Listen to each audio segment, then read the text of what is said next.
Hello StarCraft fans, this is Falcon Paladin coming to you with yet another daily Legacy of the Void upload. Now, this is a game between Stephano and puCK on Galactic Process, the latter edition. This is from 2016 Dreamhack Zowie. I just got this replay pack. I'm very excited to cast you these games, and let's get right on into it. In the bottom left side of the map, we have the red Zerg player. It is Stephano. And in the top right side of the map, we have the blue Protoss player. It is puCK. Going by puCK right now, I suppose, but either way, it is puCK, as Stephano has confirmed. This is from their first round, a round of 32 series. And that is a best of 5. And Stephano says, obviously, I am in them. All right, so a PvZ, my favorite matchup with two of my favorite players of all time. Stephano was my hero back in Heart of the Swarm for his 11-minute Roach Rush. That dominated the ladder until Protoss figured out how to adjust to it, but it was a pretty good time there for Zerg. I was winning them down 0-2, says puCK. Oh, is that a spoiler? Is that a spoiler on this series? Apparently Stephano is up 2-0 in this best of 5. I don't know, man.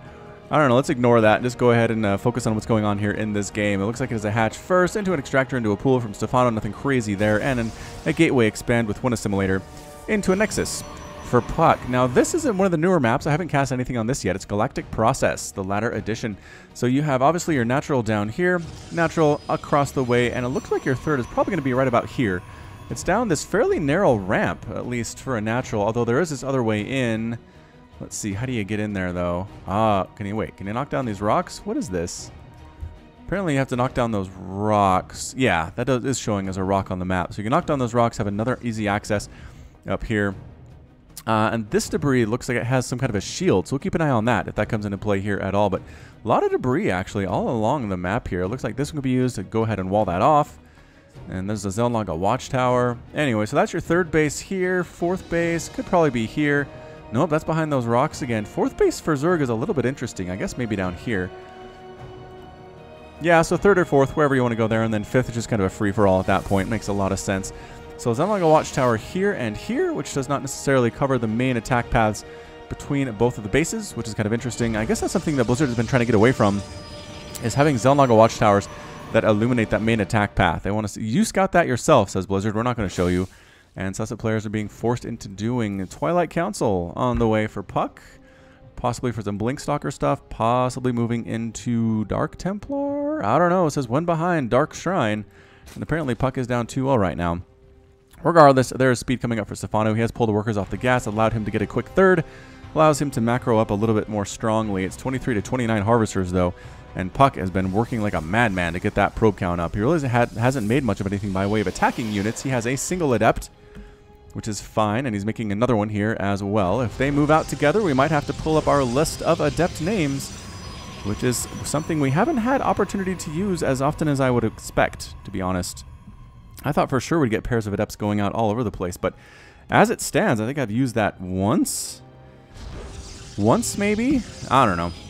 Regardless, Overlord scouting in here for Stephano, seeing what's going on. That is Resonating Glaives being upgraded, so puCK is planning on going for a lot more adepts than just 2, as it would seem. Third base just about to pop. There it is. There's the pop for Stephano.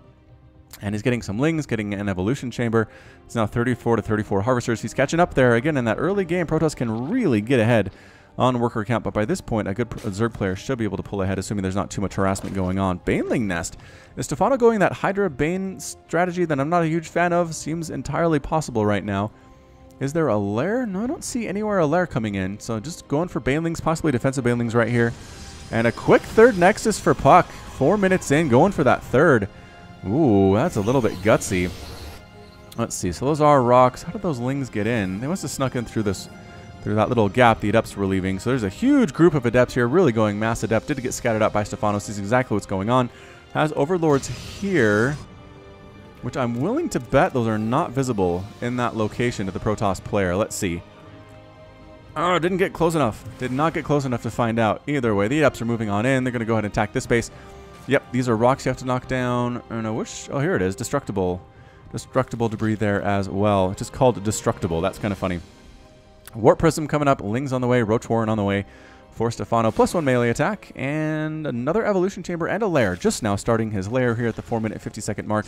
Not late exactly, but not as early as you would expect sometimes in these games between professional players. Forge on the way. Get those upgrades going for puCK. Neither player is super interested in being aggressive early. This is a very macro opening right now, which is kind of fun. It really tells us we're going to see some big collisions when things get crazy here into the mid-game. So there's the Warp Prism with Adepts. Yes, indeed. 4 Adepts in there. Tapping that. That was like a Watchtower. Free Adept.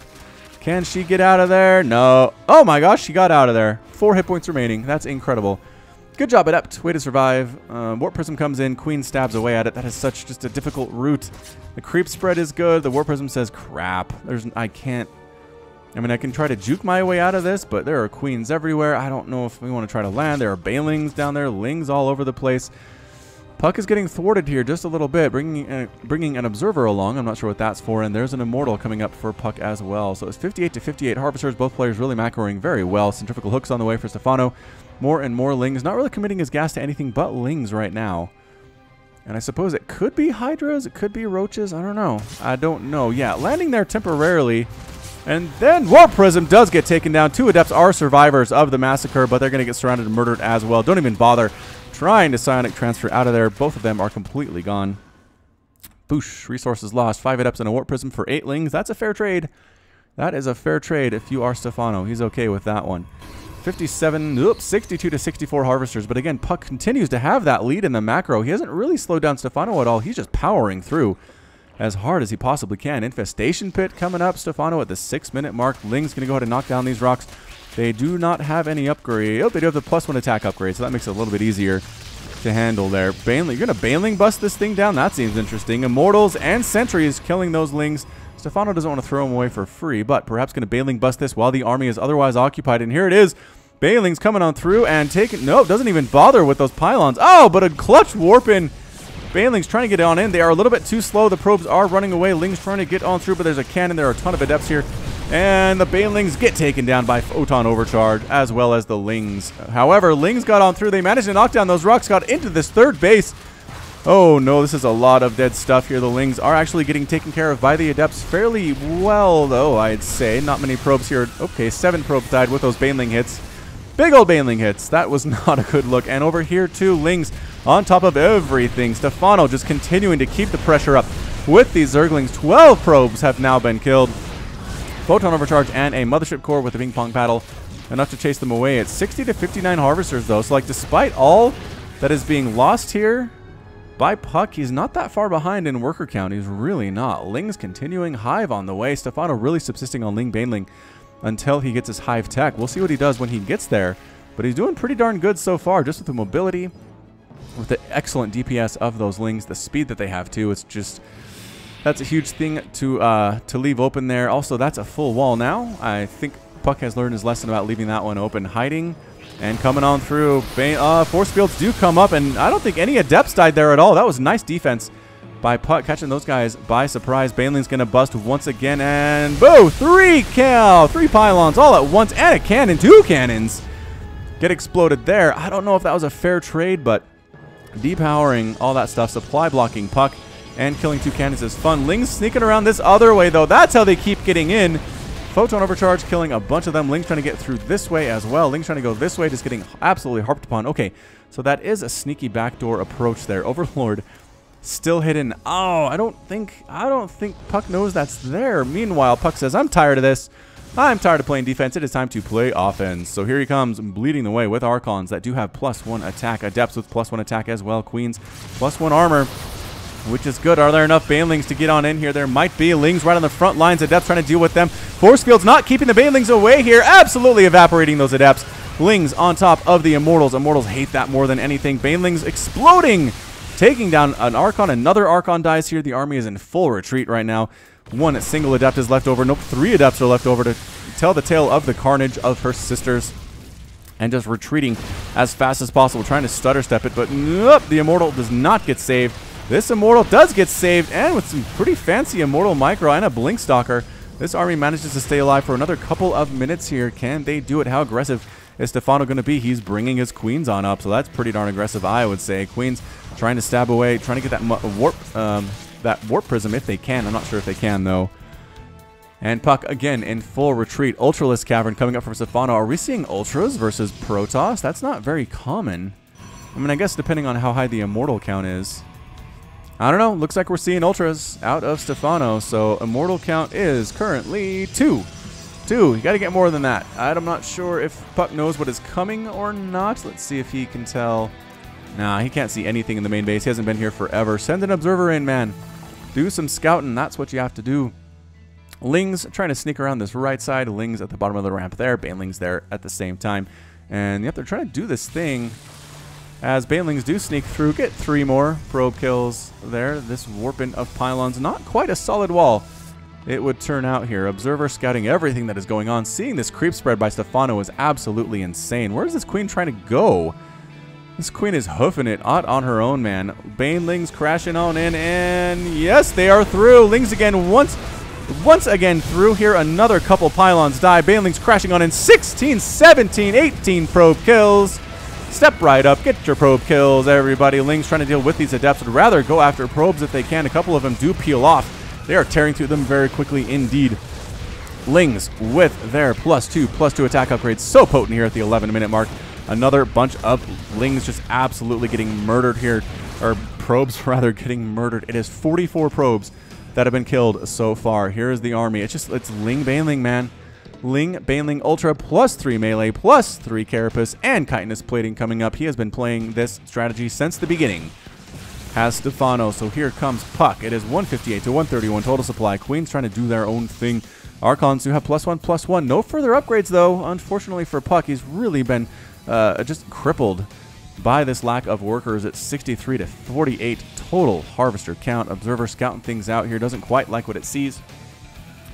And again, I don't think the Immortal count is enough to do this. Archons are also pretty good. It's just when they're getting smashed in the face by fully upgraded Ultras, it is not a good feeling for anybody. This queen running for her life. Can she escape the transfuse? Keeping her alive. Stephano keeping alive his units. 157 out of 150 total supply. He is supply blocked. I don't know if he wants to quite engage this army yet. That is so many Banelings, though, with the +2 attack. 43 damage versus light.